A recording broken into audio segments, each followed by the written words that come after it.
I still remember the exact shade of purple my sister's backpack was. Lavender. Not quite violet, not quite periwinkle. Somewhere in between. Expensive looking, with leather straps my mother had special ordered from a boutique downtown. Every morning at 7:15 a.m., Maya would swing that backpack over her shoulder with a particular flourish, like she was boarding a private jet instead of catching the community college shuttle. And every morning at 7:16 a.m., I would be on my knees in Mrs. Kellerman's foyer, scrubbing the grout between Italian tiles with a toothbrush. The Kellerman house sat directly across from ours. A deliberate choice, I think now, though my parents would have called it convenient. Through their bay window, I could see our kitchen. Through our kitchen window, they could see me working. Perfect symmetry. Perfect shame. Still playing Cinderella? Maya's voice would drift through the open door most mornings, sugary, sweet, and sharp as broken glass. Don't forget to check for mice in the corners. I heard Mrs. Kellerman's very particular about rodents. I never looked up, never responded, just kept scrubbing, my knees aching against the marble, my hands red and raw from bleach water. My mother called it building character. My father called it learning the value of hard work. Maya called it exactly where you belong. I called it research, because here's what they didn't know, what they couldn't see past their own carefully constructed narrative. I was always paying attention. Every dismissive comment, every time my father signed Maya's tuition check at the dinner table while handing me grocery money for cleaning supplies, every scholarship application he helped her fill out while telling me I probably wouldn't understand the questions anyway. Every family photo where I was cropped out or standing at the edge, holding coats. I remembered all of it. Not because I'm petty, though I won't pretend that didn't factor in eventually, but because somewhere in my 16-year-old mind, I understood something they didn't. Documentation isn't just about recording facts. It's about constructing irrefutable truth. And truth, I've learned, is the most elegant revenge there is. We weren't poor. That's important to understand. My father owned a small but successful accounting firm. My mother managed a dental practice. We lived in a 4-bedroom colonial with a 2-car garage and a landscaped yard that required professional maintenance every other week. Maya's college fund had been established before she was born. I found the documents later, buried in my mother's filing cabinet under M for Maya's future. There was no folder under L for Lily's future. There was barely an L at all. The differentiation started early. Maya was 3 when she got her first Baby Einstein video collection. I was 3 when I got my first list of chores. By the time we were both in elementary school, the pattern was set. Maya was gifted, destined for great things, the child who would make them proud. I was different, a word they used like a diagnosis, like an apology they owed to strangers. Lily's just not academically inclined, my mother would explain at parent-teacher conferences, even when my report cards showed straight B's. We're focusing on practical skills for her. Practical skills? At 11, that meant learning to iron my father's shirts. At 13, it meant cooking dinner for the family 4 nights a week. At 15, it meant being hired out to the neighbors. Mrs. Kellerman paid my parents directly. $15 an hour, 3 hours a day, 5 days a week. I never saw a cent of it until I turned 18, and my father handed me a check for $2,047. Your college fund, he called it, with a straight face, as if it wasn't less than 2 months of Maya's sorority dues. But I started. You thought what? He folded his newspaper with the precision of a man who'd never been interrupted in his life. That we'd throw money away on someone who's made it very clear they have no interest in higher education. I had never said that, had never even implied it. But in the Brennan family narrative, my silence was consent. My compliance was preference. My exhaustion was proof that I was exactly who they needed me to be. So I took the check, smiled, said thank you, and cashed it into an account they didn't know existed. Mrs. Kellerman wasn't cruel. That surprised people when I told them later, in the aftermath. They expected her to be part of the villain origin story, the demanding employer, the impossible standards, the woman who treated me like property. But Eleanor Kellerman was 73 years old, recently widowed and genuinely lonely. She hired me because my mother suggested it, yes, but she kept me because we got along. "You're quiet," she told me once, about 6 months into the job, "but you're not empty." Quiet people are usually the fullest, I've found. Loud people are often just compensating for all the hollow spaces inside them. We were in her library, and yes, she had an actual library, floor-to-ceiling mahogany shelves filled with first editions and leather-bound classics. I was supposed to be dusting. Instead, I was reading. My husband was quiet too, she continued, settling into her wingback chair with a cup of Earl Grey. Brilliant man, everyone underestimated him. Then he'd walk into a boardroom and dismantle their entire argument in 3 sentences. She paused, studying me over the rim of her teacup. "You remind me of him." I didn't know what to say to that. At 16, I'd spent so long being told what I wasn't, not smart enough, not ambitious enough, not worth the investment, that I'd forgotten to consider what I might actually be. "You can borrow books, you know," Mrs. Kellerman said. "Any of them, any time." That was the beginning. Over the next 2 years, I read everything in that library: economics, philosophy, psychology, business management, legal precedents, financial planning, estate law. I read during my lunch breaks, sitting cross-legged on her Persian rugs. I read after my shifts ended, curled up in the bay window that looked directly at my family's house. I read while Maya was at parties, at sorority mixers, at spring break in Cancun, events my parents funded with checks signed at the dinner table, always within my line of sight. "What are you getting out of all this reading?" Mrs. Kellerman asked once. I looked up from The Art of War by Sun Tzu. "An education?" I said. She smiled. "Good girl." The college acceptance letter came on a Tuesday. I know because Tuesdays were deep cleaning days at the Kellerman house. Baseboards, ceiling fans, the chandelier in the dining room that required a ladder, and 45 minutes of careful crystal polishing. The letter was addressed to me, Lily Marie Brennan, forwarded from the community college. I quietly applied to 6 months earlier. Not the same one Maya attended. I wasn't that masochistic. But the one 2 towns over, the one with the evening program for working students. "Dear Ms. Brennan, congratulations. Based on your entrance examination scores and written essay, you have been selected as one of 15 recipients of the Gerald K. Morrison Full Scholarship for Non-Traditional Students. This award covers tuition, fees, and books for up to 4 years. I read it 3 times sitting on Mrs. Kellerman's bathroom floor, tile cleaner in one hand, my entire future in the other. I didn't tell my parents. Looking back, that was the first real decision I made entirely for myself. Not out of spite, not yet anyway, but out of self-preservation. Because I knew, with the certainty of someone who'd spent 18 years being dismissed, exactly what would happen if I told them. My father would find a reason why it wasn't a real scholarship. My mother would worry about who would clean the house if I was busy with classes. Maya would make a joke about community college being basically high school with ashtrays. And some part of me, the part that had been scrubbing floors since I was 15, the part that had been watching and remembering and documenting every slight, would shatter. So I kept it to myself. I registered for classes, bought textbooks with money I'd been saving from Mrs. Kellerman's bonuses, cash she'd slipped me separately from my parents' payments, always with a wink, always with a, "Buy yourself something nice, dear." I arranged my schedule around my cleaning jobs, took the 6 a.m. bus to campus, attended classes until noon, went straight to work, studied in Mrs. Kellerman's library until midnight. For 3 months, I maintained 2 entirely separate lives. In one life, I was Lily Brennan, the disappointment, the hired help, the daughter who'd failed to launch. I cleaned houses. I made dinner. I sat at the family table while my parents discussed Maya's internship prospects and her perfect GPA and her recent acceptance into some prestigious honor society I'd never heard of. In the other life, I was Elle Brennan, Dean's List student, top of her business administration class, the student the professors pulled aside to ask about her 5-year plan.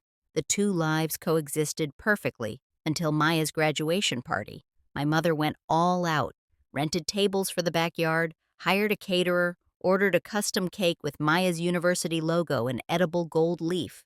The guest list included aunts, uncles, cousins, my parents' friends, Maya's friends, people I'd never seen before in my life. I was introduced as our other daughter, when introduced at all. Mostly, I worked, brought out trays of appetizers, refilled drinks, cleared plates, wore the black dress my mother had bought me specifically for the occasion. Something simple, Lily. You're not a guest, you're helping. Maya wore white, a deliberate choice, I'm sure, now, like a bride at her own coronation. Degree in marketing with a minor in communications, she announced during the toast portion of the evening, her voice carrying across the backyard with practiced ease. And I'm thrilled to announce I've accepted a position at Henderson and Associates starting in August. Applause. Cheers. My father beaming, my mother crying happy tears. We're so proud, my father said, raising his glass. So incredibly proud of our daughter. Not our daughters, not both our girls. Our daughter. Singular.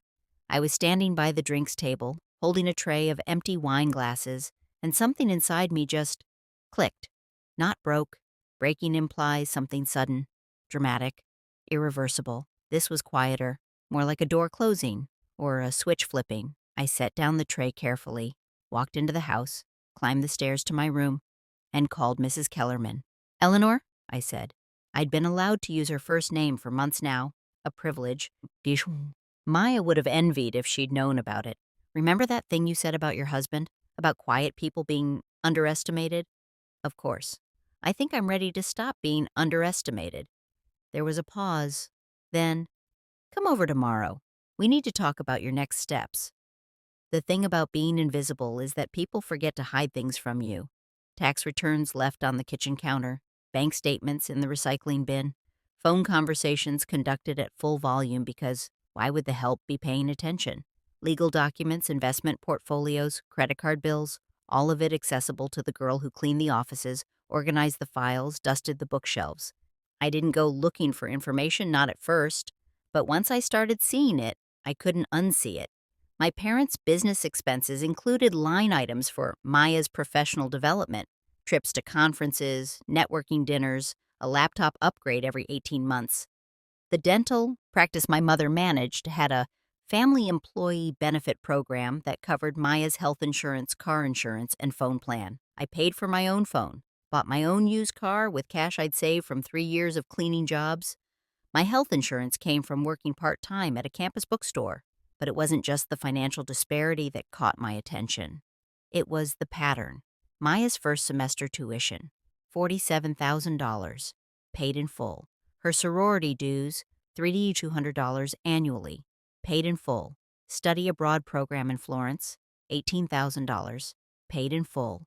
New car graduation gift, $31,000, paid in full. Total investment in Maya's education and lifestyle, approximately $278,000 over 4 years. Total investment in my college fund, $2,847. 52. I made a spreadsheet, documented everything. Not because I had a plan yet. This was 6 months before I'd finished my associate degree, a full year before I'd even consider what came next. I documented because that's what you do when you're building a case, even if you don't know yet what the case is for. Mrs. Kellerman helped, in her way. Information is power, she told me one evening, watching me work through a particularly complicated business law textbook. But information without context is just noise. You need to understand not just what happened, but why it matters. Why does it matter that they chose her over me? I asked. Lots of families can only afford to send one kid to college. Lots of parents have favorites. That's not what's happening here, though, is it? She poured herself more tea, the china cup rattling slightly against the saucer. Her hands had started shaking the previous winter. Early Parkinson's, the doctors said. They can afford to invest in both of you. They're choosing not to. There's a difference between scarcity and cruelty, Lily. What you're experiencing is the latter. I thought about that for a long time. Scarcity versus cruelty. Economics versus ethics. Circumstance versus choice. So what do I do with that information? I asked finally. She smiled. Whatever you want, dear, but do it strategically. Revenge is a dish best served cold, but justice should be served precisely. I finished my associate degree in 18 months instead of 2 years, transferred to a state university with a full scholarship and a work-study program, majored in business administration with a minor in accounting, my father's field, though he didn't know I was studying it. The cognitive dissonance of those years was remarkable. I'd come home for holiday dinners and listen to my father hold forth on accounting principles, tax strategies, investment opportunities. He'd talk to Maya about career trajectory, professional networking, the importance of mentorship. He'd ask me to pass the salt. I passed the salt, smiled, ate quietly, and remembered every word. By my junior year, I was taking advanced courses in forensic accounting, corporate finance, and business ethics. The irony wasn't lost on me. The daughter they deemed not academically inclined was studying subjects my father had spent 30 years mastering professionally. I graduated summa cum laude. My parents didn't attend the ceremony. Maya had a work conference the same weekend, and obviously they needed to support her networking opportunities. Mrs. Kellerman came instead, Parkinson's, tremors and all, and cried when they called my name. 3 years of evening classes, weekend study sessions, papers written at midnight in her library after full days of work. And I'd done it. Your husband would have been proud, I told her afterward. He would have hired you, she corrected. And so will someone else, someone excellent. She was right. 3 weeks later, I received a job offer from Morrison & Black, one of the most prestigious accounting firms in the state. Not Henderson & Associates, where Maya worked in their marketing department, but the firm that audited Henderson & Associates, the firm that, coincidentally, also handled tax preparation for several of my parents' friends, including the Brennan's family accountant. I didn't tell them about the job, didn't tell them I was moving to the city, didn't tell them I was renting a one-bedroom apartment in a building with a doorman and a view of the river. I just left, packed my belongings one weekend while they were visiting Maya, left a note on the kitchen counter. Thank you for everything. I'll be in touch. My mother called 17 times that first week. My father called twice. Maya sent a single text. Dramatic much? I didn't respond to any of them. Instead, I focused on my work. Morrison & Black didn't hire new graduates for their prestige. They hired them for their potential. I was assigned to the audit division, working under a senior partner named Catherine Wu, who had a reputation for being brilliant, demanding, and utterly immune to bullshit. You're the Morrison Scholar? She asked on my first day, looking at my resume with the kind of attention most people reserve for legal contracts. Yes, ma'am. Impressive test scores. Exceptional essay. The committee doesn't usually select candidates without family connections to the firm. She looked up, dark eyes sharp. Why do you think they chose you? I thought about my answer carefully. Because I understand the difference between numbers and truth, and I know how to find where they diverge. She smiled. Good answer. Let's see if you can back it up. I backed it up. Within 6 months, I was leading small audits. Within a year, I was being pulled into complex corporate investigations. I had a knack for it, finding the discrepancies, following the paper trail, constructing narratives from financial data. You see patterns other people miss, Catherine told me during my annual review. It's like you're reading a language everyone else thinks is just random numbers. It wasn't random, though. It was never random. Numbers tell stories. They tell you where money flows and why. They tell you about priorities, values, choices. They tell you who matters and who doesn't, documented in black and white, impossible to deny. And I'd been reading that language my entire life. The call came on a Wednesday. Lily? My mother's voice was strained, higher pitched than usual. We need to talk about something. It's important. I was in my office reviewing a client's quarterly statements. I put them aside, pulled up a blank document on my computer, and hit record on my phone. What's going on? Your father's firm is being audited by your company, Morrison & Black. I knew. Of course I knew. I'd been working peripherally on the preliminary review for 3 weeks, careful to maintain professional distance, letting other associates take the lead while I observed from the sidelines. Okay, I said neutrally. Lily, this is serious. They're looking at his business expenses, his client billing, everything. There's talk about potential inconsistencies in his deductions. That sounds stressful. Can you? She paused. I could hear my father in the background, his voice sharp with stress. Can you help? Can you talk to someone there? Explain that your father is a reputable accountant, that this is obviously some kind of misunderstanding. I leaned back in my chair, staring out at the city skyline. Mom, I'm a junior associate. I don't have the authority to influence audits, but you could say something. You could advocate for family. Family, the word hung in the air between us, heavy with implications.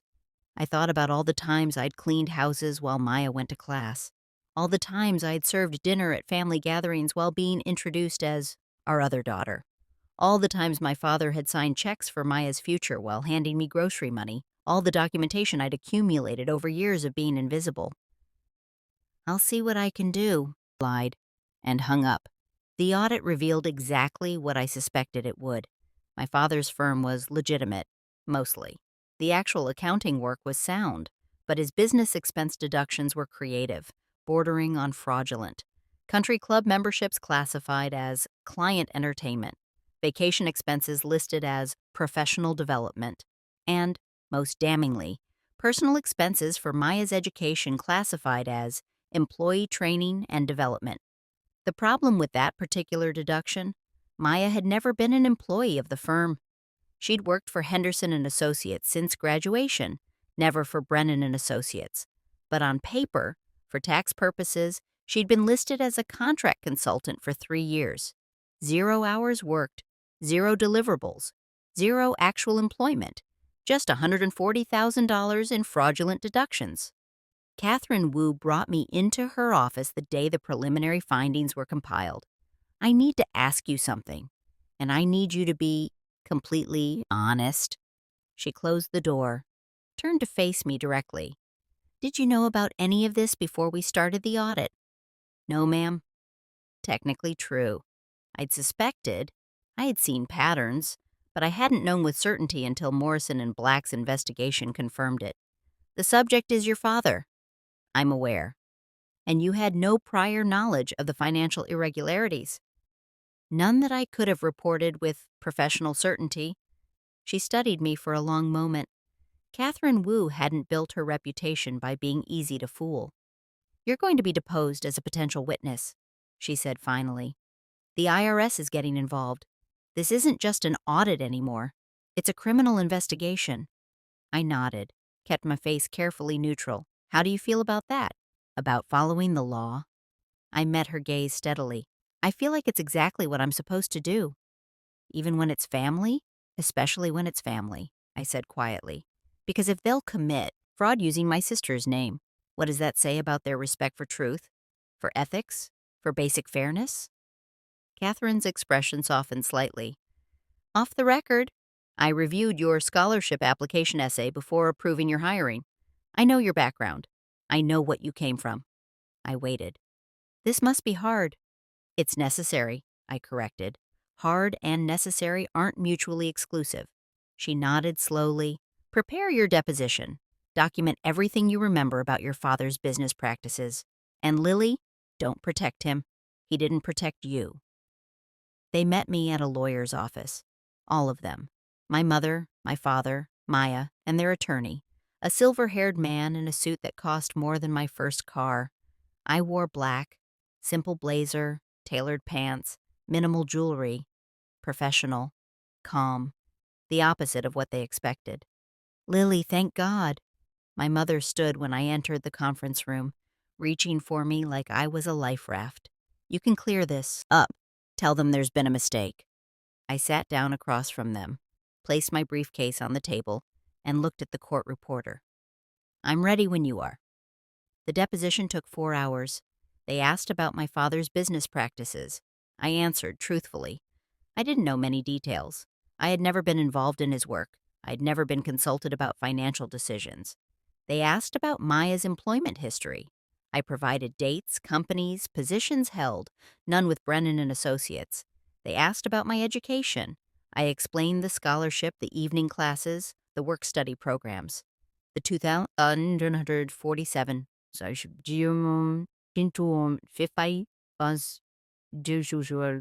college fund. They asked about family finances. I produced my spreadsheet. Years of documented disparities, expenses, investments, all the numbers I'd quietly recorded while cleaning houses, serving dinners, being invisible. My father's face went from red to pale to gray. "This is outrageous," their attorney said. "She's clearly biased. She has a grudge against her own family." I looked at him calmly. "I have documentation. Documentation isn't bias, it's evidence. And evidence doesn't care about grudges. You're trying to destroy your father's career over some perceived slight. I'm answering questions truthfully under oath." My voice didn't rise, didn't waver. If the truth destroys his career, that's a consequence of his choices, not my testimony. Maya was crying, actual tears streaming down her face, her perfect makeup running. "How can you do this to us?" she demanded. "We're your family." I met her gaze across the table. "No," I said quietly. "You're the people who made me clean houses while you went to college. You're the people who spent $278,000 on one daughter's future and $2,847 on the others. You're the people who committed tax fraud and expected me to protect you from the consequences." "We gave you opportunities," my father started. "You gave me a toothbrush and a bottle of bleach?" I interrupted. "You gave me invisibility. You gave me silence." I paused. "I'm just returning the favor.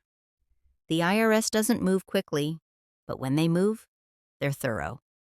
My father's firm was fined $340,000. He lost his CPA license for 5 years. The tax liens against his personal assets meant selling the house, the colonial with the 4 bedrooms and the professional landscaping, the house where I'd grown up cleaning other people's floors. Maya lost her consulting income, obviously. Henderson and Associates quietly let her go. Association with financial fraud isn't great for a marketing professional's brand. My mother's dental practice survived, but barely. The scandal didn't touch her professionally, but socially. The family friends stopped calling. The dinner party invitations dried up. They moved to a 2-bedroom apartment across town, downsized their cars, canceled their country club membership. I know all this because Mrs. Kellerman told me. She still lived across the street from their old house, now occupied by a young family with 3 kids and a golden retriever. "Your mother came to see me," Eleanor said one afternoon, her hands shaking more than usual as she poured tea. "She wanted to know if I'd influenced you, if I'd encouraged you to, what did she call it, betray your family." "What did you tell her?" "That you didn't need encouragement, that you'd been documenting truth long before you walked into my house, that intelligence and integrity don't require outside influence. They require opportunity." She smiled slightly. She didn't like that answer? I imagine not. She also asked if you were still in contact with me. I looked up from my tea. "What did you say?" "That you visit me every Sunday. That you're the closest thing I have to family now. That you're brilliant and successful and kind, and that if she'd bothered to notice any of those qualities, maybe her life would look different." I felt tears prickling behind my eyes. "Eleanor, hush. I'm old and I have Parkinson's. I can say whatever I want." She reached across the table, her trembling hand covering mine. "I'm proud of you. Relentlessly, fiercely proud of you. Even though I destroyed my family." "You didn't destroy anything, dear. You just stopped maintaining the illusion that they'd built. There's a difference." They tried to contact me, of course. My father sent emails, long ones, detailing how I'd misunderstood his business practices, how the IRS was overreacting, how a real daughter would have protected him. My mother left voicemails, crying ones, angry ones, guilt-laden ones, "After everything we did for you. How can you live with yourself? Maya is devastated."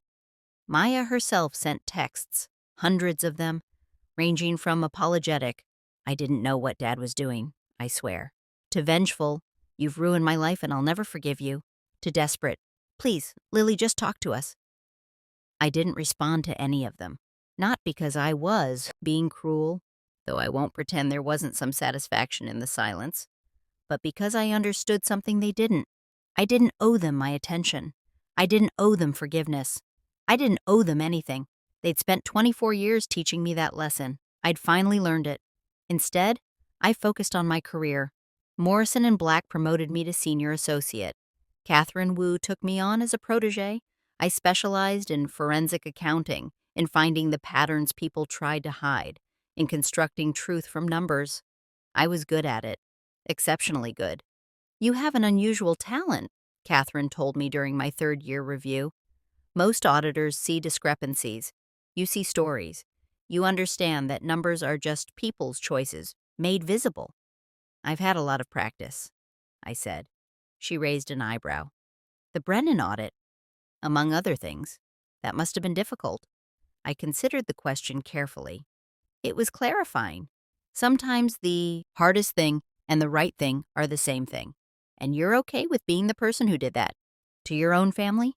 I thought about Maya's purple backpack, about my father signing checks at the dinner table, about my mother introducing me as our other daughter, about $278,000 versus $2,847.52, about scars like receipts, about silence as power, about truth as justice.